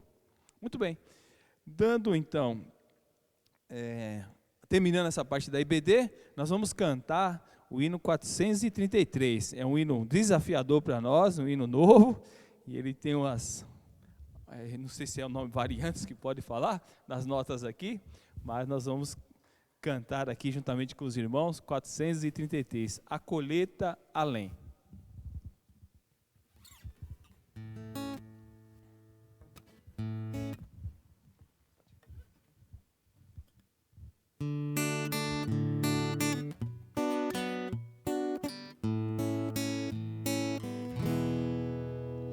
Cai a semente do bom frescor, é semeada assim no calor, é semeada na viração, é semeada na escuridão.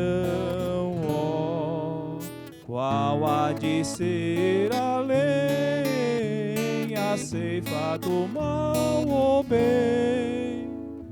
Sempre lançada com força ou langor,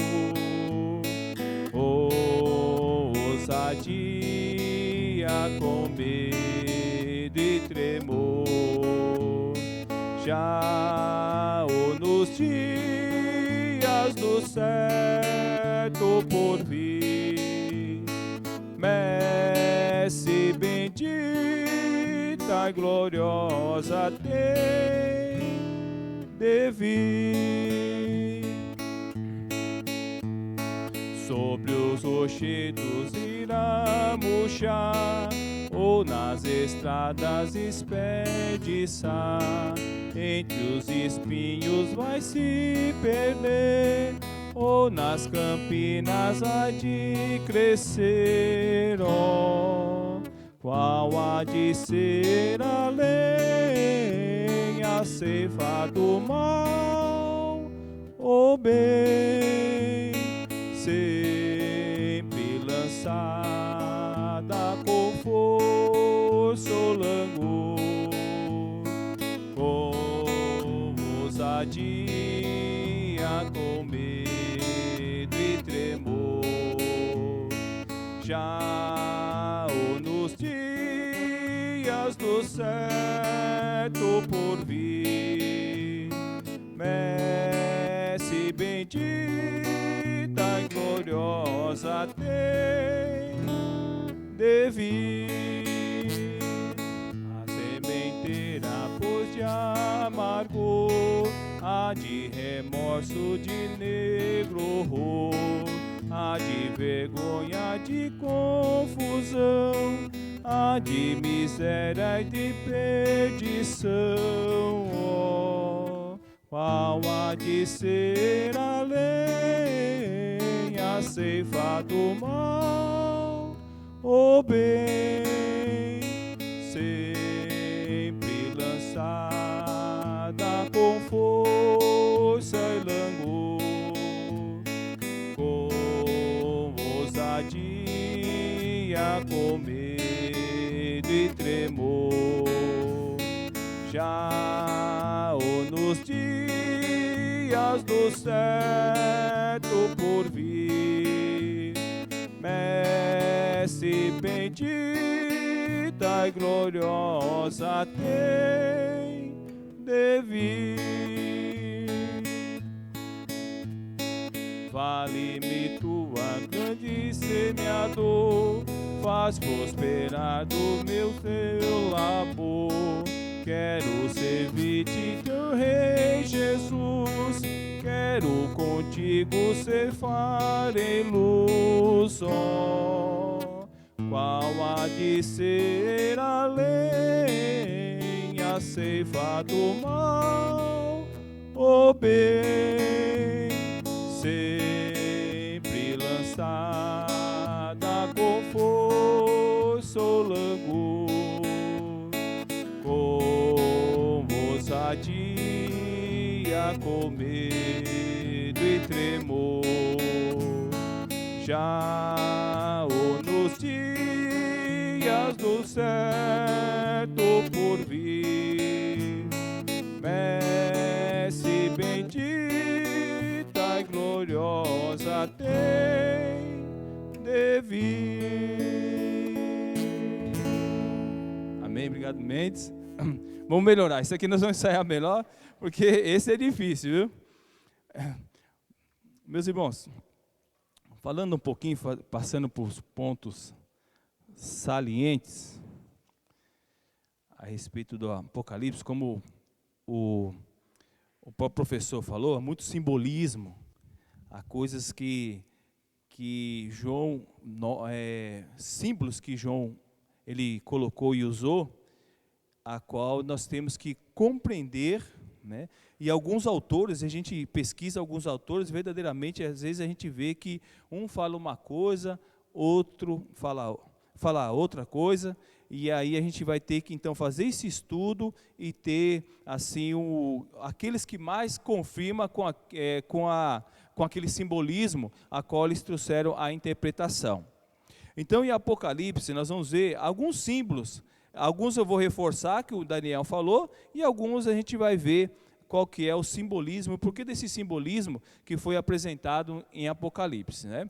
Então, Apocalipse, no capítulo 1, no verso 9,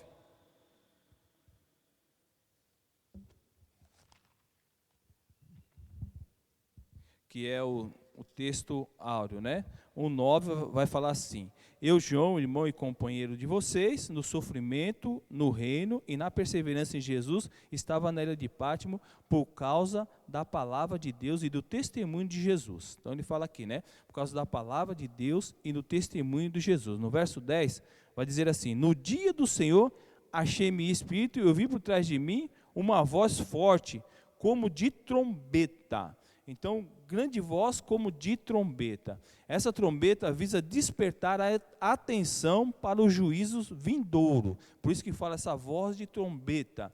Visa despertar a atenção para os juízos vindouros. Nós vamos ver em capítulo 8 de Apocalipse, verso 2.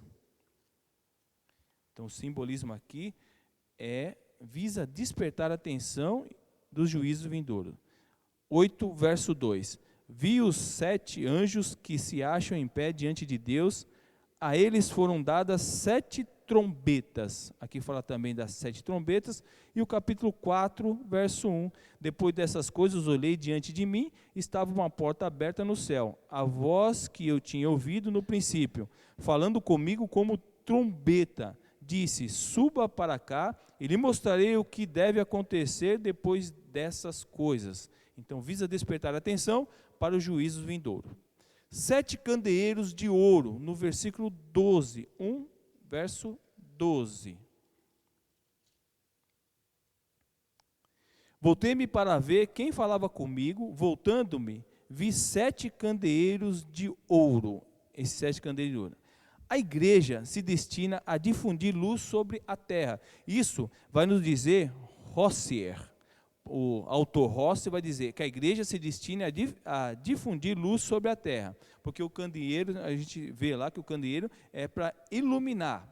Deus a coloca neste mundo como modelo de justiça divina, que é o ouro, candeeiro de ouro. Então, o candeeiro, então o simbolismo é a igreja se destina a difundir luz sobre a terra. E a Bíblia é bem clara, o próprio Jesus falou, né, que nós somos a luz do mundo, luz do mundo. Ele falando que nós somos a luz do mundo e nós também devemos de iluminar, né? É isso que ele quer dizer aqui. Jesus se entendeu, eu sou a luz do mundo, né? É Jesus dizendo. E nós também, como representantes de Jesus, nós devemos de difundir esta luz sobre a terra. Deus a coloca neste mundo como modelo de justiça divina, que é o ouro. Esse é o simbolismo do ouro, como modelo de justiça divina. O candeeiro de 7 hastes tipifica a luz divina, que opera em testemunho perfeito e completo nessa terra, mediante o poder do Espírito Santo. Então, mediante o poder do Espírito Santo, é que nós, a igreja, vai iluminar. Mas é o poder do Espírito Santo, é mediante o poder dele. De acordo com Rosser, há 7 candeeiros em vez de 1, pois as 7 igrejas são diferentes fases da evolução de um e do mesmo candeeiro, que é a única igreja. Então ele vai colocar isso aí. São as 7 igrejas, mas essas 7 igrejas são as fases da evolução de um e do mesmo candeeiro, que é a única igreja, que é a igreja que é chamada Igreja Universal, que é a igreja de todos os salvos. Então é a evolução, cada vez a gente vai aprender sobre as igrejas também, acho que vai ser no próximo domingo, vai falar sobre as 7 igrejas, né? A gente vai aprender sobre isso, que é a evolução de um só e do mesmo candeeiro, a única igreja, mostrando a igreja como luzeiros neste mundo. Muito bem. Esse é o candeeiro de ouro e as 7, falando sobre as 7 igrejas. Semelhança a filho de homem, no versículo 13, 1:13.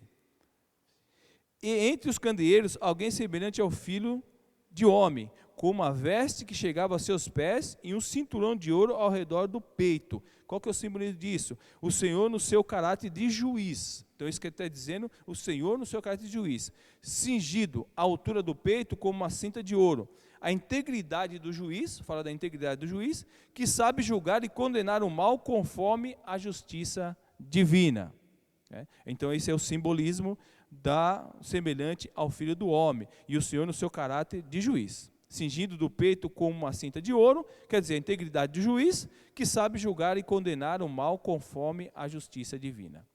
Cabeça e cabelos brancos, como a alva lã, como neve, no versículo número 14. Vamos ver que Rocier vai falar para nós no verso número 14. Olha só. Sua cabeça e seus cabelos são brancos como a lã, tão brancos quanto a neve, e os olhos eram como chama de fogo. O que ele vai dizer aqui? A honra do ancião de dias, sua pureza, santidade e justiça. Então esses cabelos brancos, tá?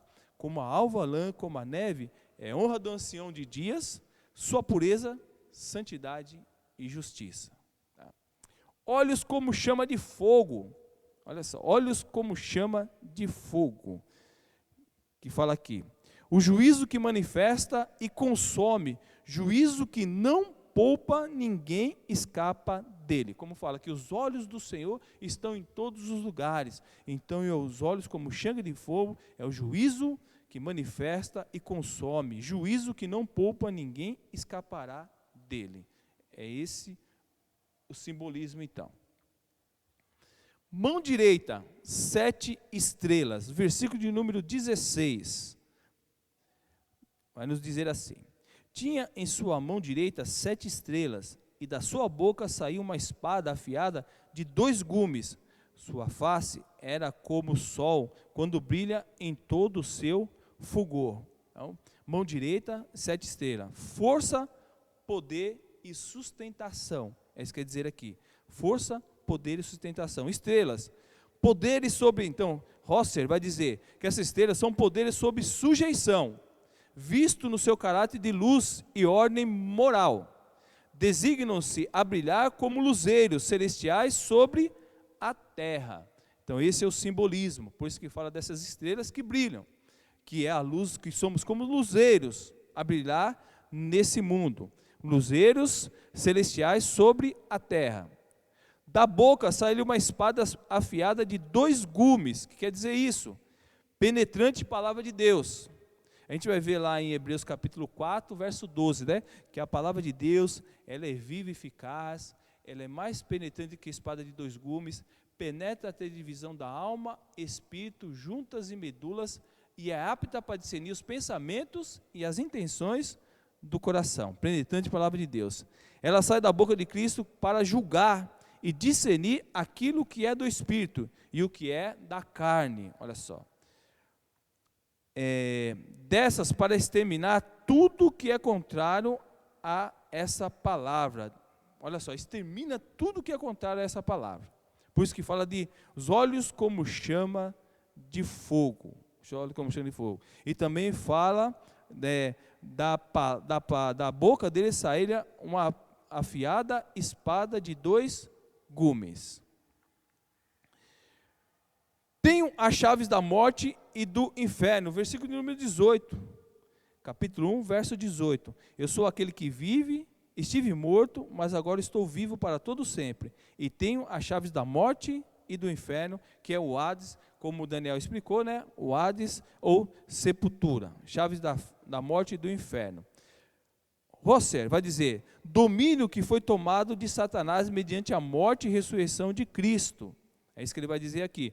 Esse domínio que foi tomado da mão de Satanás, como falou, alguns autores não concordam com essa primeira parte que fala domínio que foi tomado da mão de Satanás, né? Eles não concordam com isso, né? Alguns autores não vão concordar com isso, dizendo que Jesus foi vitorioso sim, mas não que ele veio para tomar o domínio da mão de Satanás, que ele não fez negócio nenhum com Satanás, que Jesus, ele veio para cumprir, né, a determinação do Pai, veio para este mundo e como homem encarnou, cumprindo a determinação do Pai, que para nos salvar, e ele fez isso e fez isso com maestria, que foi até a morte de cruz, sem nenhum pecado, e ali venceu.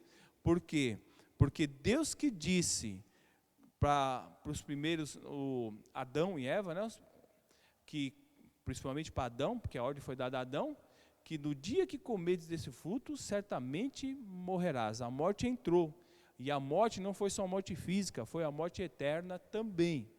E aí, então, já em Gênesis capítulo 3, verso 15, já há uma profecia dizendo que da semente da mulher sairia um, que esmagaria a cabeça da serpente, e ele feriria o calcanhar. Ali já estava falando sobre a vitória de Cristo sobre Satanás, que esmagaria, na representação de Satanás, serpente, que ele esmagaria a cabeça da serpente.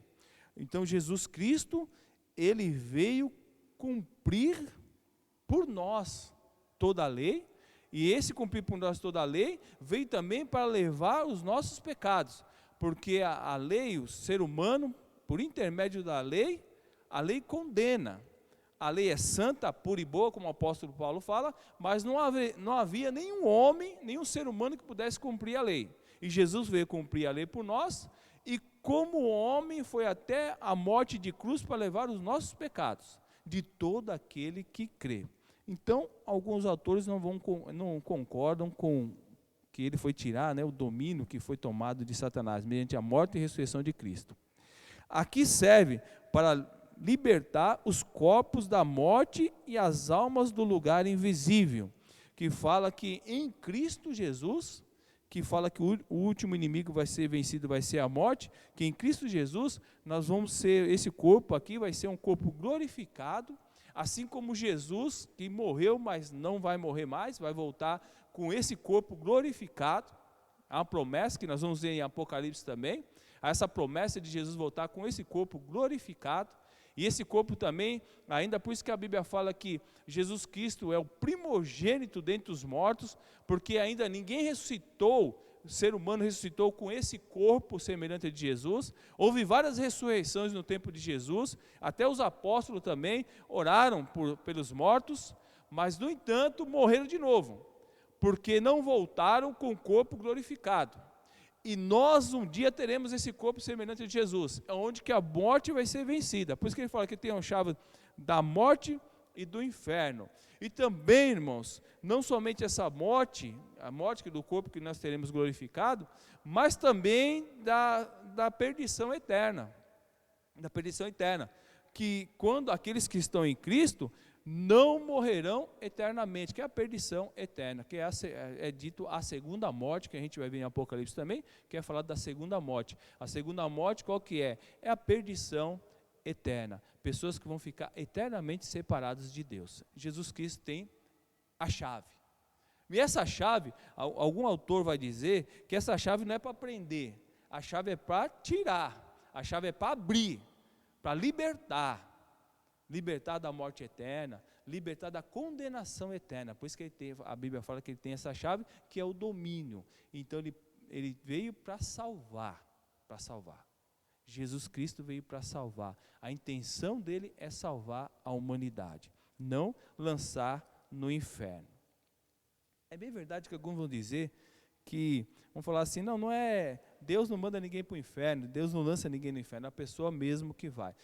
A gente vê, biblicamente falando, que como Deus enviou o seu Filho para salvar, realmente, e Ele quer salvar, então a intenção, e a Bíblia fala que Deus não tem prazer na morte do ímpio. Então, na verdade, infelizmente, as pessoas com livre-arbítrio não querem receber Jesus como Senhor e Salvador da sua vida. Mas, quando nós, então, o autor Husserl vai dizer que quando nós temos, então, a salvação em Cristo Jesus e esse poder do Espírito Santo, vai usar cada um de nós, ou a nós, para quê? Para levar salvação para essas pessoas. Então, quando nós falamos do Evangelho, o Evangelho é a chave. Chave do quê? Chave que, se essa pessoa abrir o coração, chave para tirar ela da condenação eterna.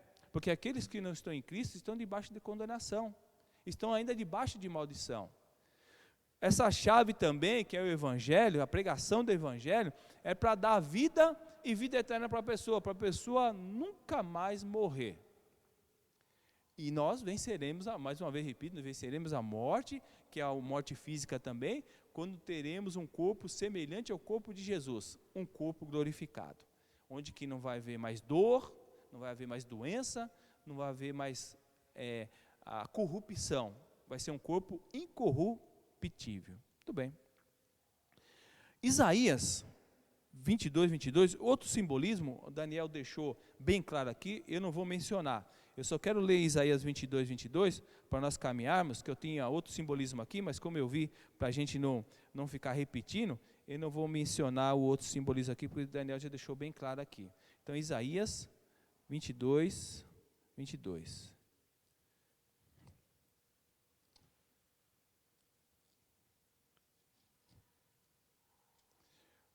Vai nos dizer assim, Isaías 22. Porei sobre os ombros dele a chave do reino de Davi, e o que ele abrir, ninguém conseguirá fechar, e o que ele fechar, ninguém conseguirá abrir. Fala do poder, né? E esse aí está falando, profetizando, Isaías já está profetizando a respeito de Jesus, que tem essa chave nas suas mãos. O que ele abre, ninguém fecha, o que ele fecha, ninguém abre, ninguém consegue abrir. Tá? É isso que quer dizer lá. Muito bem. Tendo em vista isso, e eu que queria frisar bem essa parte aqui, irmãos, a respeito desse simbolismo, né, da chave, tem as chaves da morte e do inferno, isso para nós que somos cristãos, irmãos, é uma grande alegria e certeza, porque quando ele abriu a porta para nós, através do Evangelho, ninguém fecha. Por isso que nós não acreditamos em perda de salvação, nós não acreditamos nisso. Uma vez que Cristo abriu a porta para nós, através do Evangelho, e nós aceitamos o Evangelho, quem que pode fechar essa porta? Ninguém. Então nós temos essa certeza da nossa salvação em Cristo Jesus. E já que temos essa certeza da salvação em Cristo Jesus, e nós vamos falar bastante Apocalipse, que o autor da revista, ele vem com essa proposta de nós não ficarmos mencionando muito, né, enfatizando anticristo, enfatizando o dragão, que é Satanás, o anticristo. Claro que nós vamos passar algumas coisas, ensinar para os irmãos, mas não ficar só enfatizando isso, porque de repente nós perdemos de vista Jesus e o Cordeiro, né? Como nós vimos aqui, ele tem a chave, ele tem todo o poder, e tem pessoas que exaltam tanto Satanás e o dragão, que parece que a chave está na mão dele ainda. Ele tem a chave, ele é o Todo-Poderoso, e não é.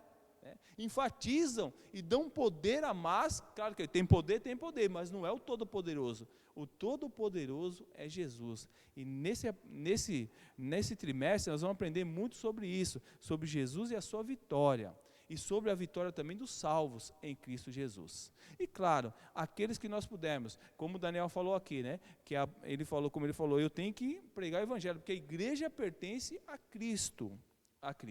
Eu tenho que pregar o Evangelho, minha função é pregar o Evangelho, minha função é ensinar, porque a igreja pertence a Cristo, é Ele que cuida. É claro, está nas mãos dele, como ele falou, na mão direita, 7 estrelas, está na mão dele, o domínio, o controle, a sustentação, o poder está na mão de Jesus, porque nosso Jesus, ele é vencedor, e nós também em Cristo Jesus venceremos, irmão, toda e qualquer luta e batalha, porque foi de luta e batalha. A gente vai ver em todo Apocalipse a luta e a batalha que foi de Jesus, e ainda no reino celestial, nas áreas celestiais, que é espiritual, ainda há uma luta, mas não uma luta a qual o inimigo ele tem possibilidade de vencer. Não. A Jesus não, ele já perdeu. e também perdeu para todos os cristãos.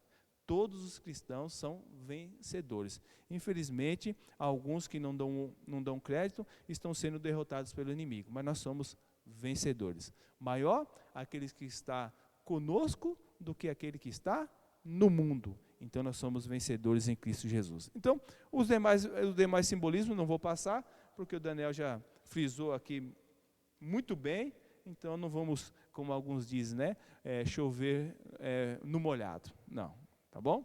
Vamos orar nesse momento, continue estudando, se tiver perguntas, mande para nós, o Mendes vai passar para nós, olha, tal pessoa perguntou isso e aquilo, nós vamos estudar, nós vamos passar para os irmãos, não é fácil, à noite eu vou falar sobre as 70 semanas de Daniel também, no capítulo 9, são semanas de anos e tudo que a gente vai detalhar aqui à noite, então são textos difíceis, se a gente não estudar, não consultar direitinho autores, né, e não somente um autor, é bom nós consultarmos outros autores, que nem aqui consultei esse Rosser, consultei também o do Gabriel Porto, o livro do Gabriel Porto de Escatologia, para nós termos um entendimento, e às vezes a gente vai ver que um não concorda com o outro, e aí a gente tem que ter uma terceira fonte para ver se dois concordam com aquela interpretação, a gente vai pela maioria, fazer o quê?